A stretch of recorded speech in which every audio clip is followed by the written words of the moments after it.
அஸ்ஸலாமு அலைக்கும் வரஹ்மத்துல்லாஹி வபரகாத்துஹு. நஹ்மதுஹு வனுஸல்லி அலா ரசூலிஹி சய்யிதினா முஹம்மது வ அலா ஆலிஹி வ அஸ்ஹாபிஹி அஜ்மாயின். அம்மா பஅத்.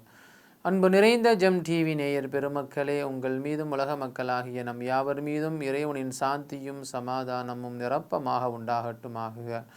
இஸ்லாமிய நற்போதனைகளில் இன்றைய தினம் நாம் பார்க்கவிருப்பது முகத்தை திருப்பினார்கள்.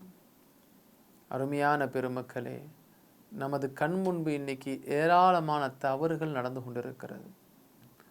நபிகள் நாயகம் ஸல்லல்லாஹு அலைஹி வஸல்லம் அன்னவர்கள் சொல்வார்கள், முடிந்தால் நாவினால் அதை எடுத்து கூறி தடுக்க வேண்டும், அல்லது அதை உன் கரத்தால் தடுக்க வேண்டும், அல்லது அவருக்காக வேண்டி அந்த தவறை விட்டும் பாதுகாப்பு தேடி நீங்கள் துஆ செய்ய வேண்டும் என்று நபிகள் நாயகம் ஸல்லல்லாஹு அலைஹி வஸல்லம் அவர்கள் நமக்கு கூறி தந்திருக்கிறார்கள்.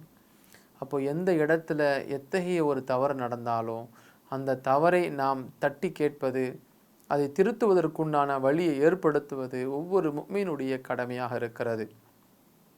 உதாரணமாக சொல்ல வேண்டுமென்றால், நபித்தோழர் ஃபதுல் ரலியல்லாஹு அன்ஹு அவர்கள் ஒரு சமயம் நபிகள் நாயகம் ஸல்லல்லாஹு அலைஹி வஸல்லம் அன்னவர்களோடு ஒட்டகத்தில் அப்படியே போய்கொண்டே இருக்கிறாங்க. இப்போ நபி ஸல்லல்லாஹு அலைஹி வஸல்லம் அன்னவர்களோடு ஒட்டகத்தில் பயணம் செய்கிற சமயத்தில் கஸ்அம் என்கிற ஒரு கூட்டத்தை சார்ந்த ஒரு பெண் அந்த இடத்துல வந்து நிற்கிறார். அந்த பெண் வந்த உடனே ஃபதுல் என்கிற அந்த சஹாபி என்ன செய்கிறாங்க, அந்த பொண்ணை ஒரு பார்வை பார்க்குறாங்க. ஒரு பார்வை பார்த்த உடனே அந்த பொண்ணும் அந்த ஃபதுல் என்கிற அந்த சஹாபியை ஒரு விதமான பார்வையை பார்க்குறாங்க. இரண்டு நபரும் ஒருவருக்கொருவர் பார்த்து கொள்வதை நபி ஸல்லல்லாஹு அலைஹி வஸல்லம் அன்னவர்கள் பார்த்து விட்டார்கள். பார்த்த உடனே அந்த ஃபதுல் என்கிற அந்த சஹாபியினுடைய முகத்தை டக்குன்னு நபி அவர்கள் திருப்பி விட்டார்கள். இவர் பயந்து போயிட்டார். ஐயோ, நபி ஸல்லல்லாஹு அலைஹி வஸல்லம் அன்னவர்களை அருகாமையில் வைத்துக்கொண்டே ஒரு பெண்ணை நம்ம பார்த்துட்டோமே, நபி அவர்கள் அதை பார்த்து விட்டார்களே, நபி அவர்கள் நம்மளுடைய முகத்தை திருப்பி விட்டார்களே, நபி அவர்கள் நம்ம ஏதாவது திட்டி விடுவார்களோ, நபி அவர்கள் ஏதாவது நம்மளை ஏசி விடுவார்களோ என்கிற பயத்தில் இவர் தலை குனிந்தவராய் ஓரமாக நிற்கிறார். அப்போ நபிகள் நாயகம் ஸல்லல்லாஹு அலைஹி வஸல்லம் அவர்கள் அந்த ஃபதுல் என்கிற அந்த சஹாபி இடத்துல நாசுக்காக எடுத்து சொல்லிவிட்டார்கள். அந்நிய பெண்பதை பார்ப்பது என்பது ஹராமான விஷயம் என்று எடுத்து சொல்லுகிறார்கள். அருமையான பெருமக்களை, கொஞ்சம் யோசித்து பாருங்கள். நபிகள் நாயகம் ஸல்லல்லாஹு அலைஹி வஸல்லம் அன்னவர்கள் எந்தெந்த தவறுகளை எல்லாம் செய்யக்கூடாது என்று சொல்லி இருக்கிறார்களோ அதை அவர்கள் விளங்கி இருக்கிறார்கள். இருந்தாலும் கூட அந்த இடத்துல ஒரு வாலிப வயசு ஏதாவது செய்யுன்னு சொல்லுவாங்க பார்த்தீங்களா, அந்த மாதிரி வாலிப பருவத்தில் இருக்கக்கூடிய அந்த இளைஞரான அந்த சஹாபிக்கு ஒரு நிலை ஏற்பட்டு விட்டது. நபி அவர்கள் அந்த சஹாபியை அழைச்சி ஒரு கண்ணியமாக பேசுகிறார்கள். எந்த விதமான வார்த்தைகளை கொண்டும் கடிந்து கொள்ளவில்லை.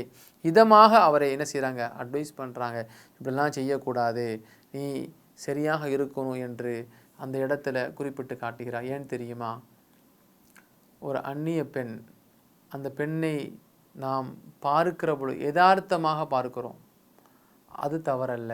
ஆனால் யதார்த்தமான பார்வை, ஒரு ஆசையாக தவறான சிந்தனையோடு பார்க்கக்கூடிய பார்வை என்பது ஹராமானவையாக இருக்கிறது. அது பார்வையால் நடைபெறக்கூடிய ஜினா என்று அவரிடத்திலே எச்சரிக்கை செய்த உடனே அவர் தன்னுடைய நிலையை மாற்றிக்கொள்கிறார். அப்போது இளைஞர்கள் அவர்களை தவறான வழியின் பக்கம் அழைத்து செல்லக்கூடிய எத்தனையோ பாதைகள் இருக்கத்தான் செய்கிறது.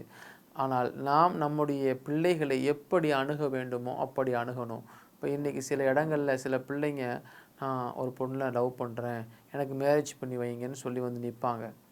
அப்போது எடுத்த எடுப்பில் இப்படி ஒரு காரியத்தை நீ செய்து வந்துட்டாயா என்று உடனே வீட்டில் இருக்கக்கூடிய பேரண்ட்ஸ் என்ன செய்வாங்க, பையனையோ அல்லது ஒரு பொண்ணையோ என்ன செய்ய எடுத்து போட்டு அடிக்கிறது.